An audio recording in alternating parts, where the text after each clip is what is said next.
नमस्कार friends, Nikki's किचनमध्ये पुन्हा एकदा स्वागत.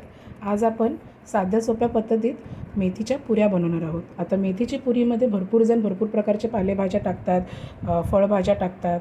तर आज आपण एकदम साधी सोपी घरच्या सामानात म्हणजे घरगुती सामानात असणारी प्रवासी पुरी पण बनवू शकतो याला, ती बघणार आहोत. तर त्यासाठी मी गव्हाचं पीठ घेतले 2 वाटी, कोथिंबीर बारीक चिरलेली घेतली आहे, काळी मिरीची पूड करून घेतली आहे दरदरी, आणि एक मेथी घेतलेली आहे स्वच्छ धुवून बारीक चिरून घेतलेली आहे, आणि हळद 1 चमचा घेतला आहे. तर हे सगळे जिन्नस आपण आता ह्या पिठामध्ये टाकून पीठ एकजीव मळून घेणार आहोत. सर्वात आधी आपण इथे ही हळद ॲड करणार आहोत 1 चमचा. त्याच्यानंतर कोथिंबीर चिरलेली ती ॲड करणार आहोत. कोथिंबीर झाल्याच्यानंतर काळी मिरी आहे ती 2 चमचे ॲड करणार आहोत. मी हाताने घेतली आहे, तुम्ही चमच्याने पण घेऊ शकता. त्याच्यामध्ये आपण मिरची मसाला काहीही टाकलं नाही, पण तुम्ही तुमच्या आवडीनुसार टाकू शकता. आणि आता आपण इथे ही मेथी टाकलेली आहे, मी स्वच्छ धुवून घेतलेली बारीक चिरून. आपण ह्याच्यामध्ये हळद, मेथी, कोथिंबीर आणि काळी मिरीची पावडर टाकलेली आहे. आणि आता आपण कच्चं तेल टाकायचं आहे. मी अर्धी पाळी कच्चं तेल टाकते आहे. तुम्ही मोहनाचं तेल वगैरे घालू शकता, पण मी नाही घालत आहे. मी कच्चं तेलाचं बनवते, कारण कच्चं तेल टाकलं की पुऱ्या खुसखुशीत होतात. आणि सर्वात शेवटी चवीनुसार मीठ ॲड करत आहे इथे. मीठ चवीनुसारच घ्या. आणि आता हे सगळे पदार्थ आपण जसं पीठ मळतो तसं पाणी थोडं थोडं टाकून पीठ मळून घ्यायचं आहे. मी आता ह्याच्यामध्ये पाणी ॲड करत आहे, आणि आपण ह्याचं आता पीठ मळून घेऊया. पीठ मळत असताना मी एक शेवटचा पदार्थ महत्त्वाचा घालायचा विसरली, तो म्हणजे हा ओवा. ओवा आपण हातावर कुस्करून घ्यायचा आहे आणि ओवा टाकायचा आहे, नाहीतर काय काय गॅसची वगैरे प्रॉब्लेम असते, त्यासाठी हा ओवा टाकायचा आहे. आणि आता आपण पीठ नेहमीप्रमाणे जसं पुरीला मळतो तसं मळून घेऊया. तुम्ही पाहू शकता पीठ आपलं मळून रेडी आहे. आता पिठाला आपण वरतून थोडंसं तेल टाकायचं आहे आणि त्याला 5-10 मिनटं रेस्ट करायला ठेवायचं आहे. हे पिठाला आपण तेल असं व्यवस्थित लावून घेतलं आहे, आणि ह्याला आता आपण 5-10 मिनटं चांगलं मुरू देऊया. पिठाला तेल लावून पीठ आता मळून रेडी आहे. 5-10 मिनटं फक्त आपण रेस्ट देऊया आणि मग पुरी लाटायला घेऊया.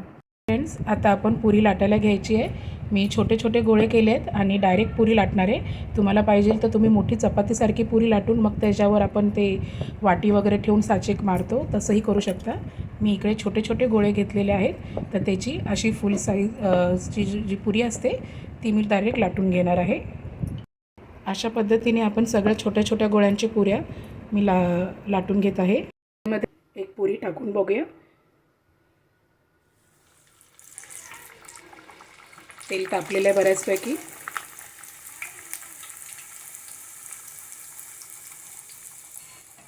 पुरी ही चांगली आपली तळून घेऊया त्याच्यात.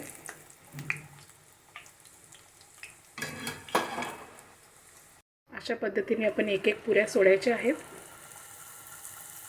गॅसची फ्लेम मीडियम. तुम्ही पाहू शकता पुरी मस्त फुलत आहे.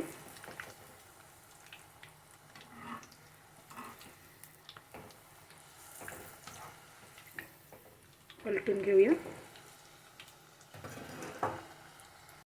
असे एक एक पुऱ्या टाकून फ्रेंड्स आपण तळून घ्यायचं आहे.